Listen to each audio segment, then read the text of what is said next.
Isang mapagpalang araw po ngayon ng Biyernes. Welcome to Hold the Line, Police Chief Master Sergeant Brother Altimones, mula po sa ilalim ng bandila ng Pinagsang Puso Catholic Charismatic Mission Incorporated, nais po ang bahagi.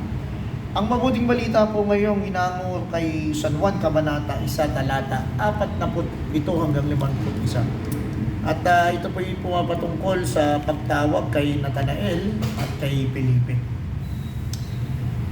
Sabi po rito, kapatid, nakita ni Jesus si Natanael na lumapit sa kanya at sinabi ang tungkol sa kanya. Narito ang isang tunay na Israelita na sa kanya'y walang daya. Nakausap o nagkaroon ng tinatawag natin na yung word na magandang gamitin, encounter. Na-encounter ni Natanael ang ating Panginoong Kristo at sabi niya, ito yung tao na hindi nandadaya, tunay na Israelita, kilalang-kilala ng Diyos, si Natanael.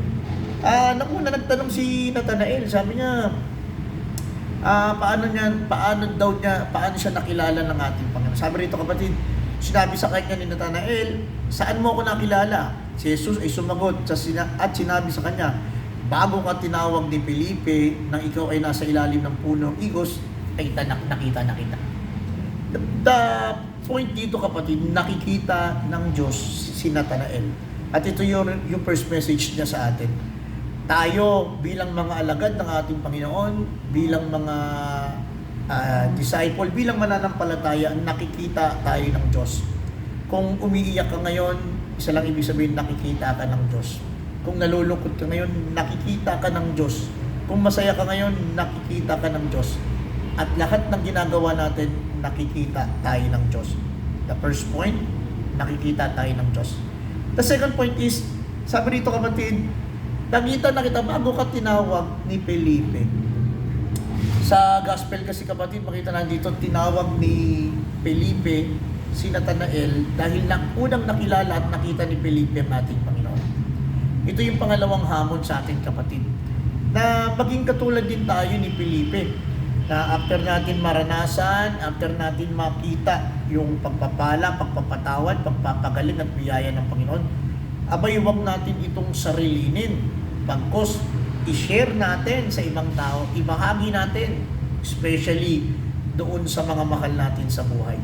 Si Felipe, matapos siyang makilala, matapos siyang ma-encounter ang ating Panginoon, matapos niyang maranasan ang himala at pagpapala, tinawag niya si Natanael. Ano yung sumunod na eksena? Sabi dito, kapatid, si Jesus ay sumagot at sinabi sa kanya, dahil ba sa sinabi ko sa iyo, kita'y nakita sa ilalim ng puno ng igos, kaya ka sumampalataya. Makikita mo ang mga bagay sa lalong dakila kaysa rito.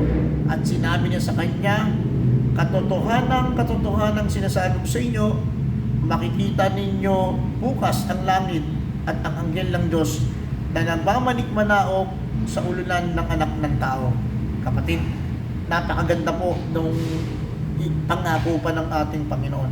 Sabi dito, makikita mo pa ang mga bagay sa lalong dakila kaysa rito. Kung na-experience mong himala at pagpapala ng Diyos, may mas lalo pa siyang ipaparanas sa iyo. Kung nakita mo yung pagpapagaling ng Diyos noon, mas lalo pa siyang magpapagaling ngayon.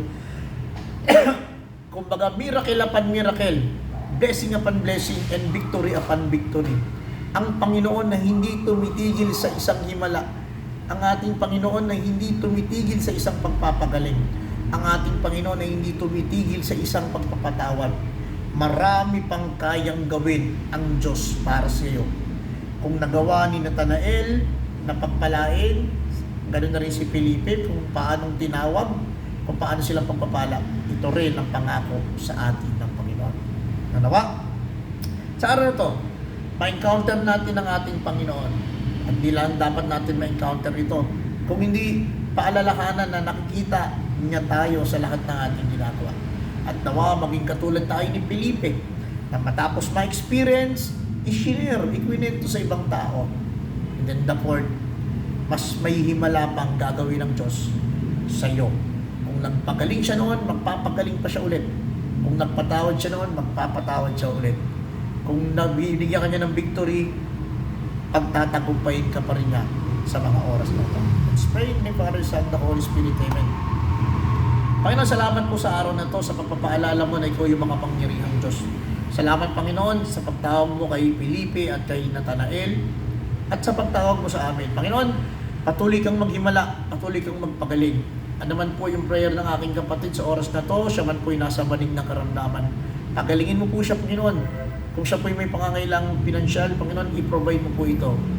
Ano man po yung kanyang pinagdadaanan, ano man po yung kanyang problema, bless them, heal them. At higit sa lahat, kung siya'y nagkamali, patawarin mo po siya. Sinusuko na po namin ang lahat ng ito na may pagpupurit pasalamat sa matamis na pangalan ni Jesus, aming Panginoon. Amen. Sa pangalan ng Ama, ng Anak at ng Banal na Espiritu. Amen. Muli po, mula dito sa Substation 1 ng Sapote, dito po sa Las Piñas City Police Station, patuloy po na po ba natin nagsabi, just hold the line, hawakan po natin lagi ang salita ng Diyos. God bless, bye-bye.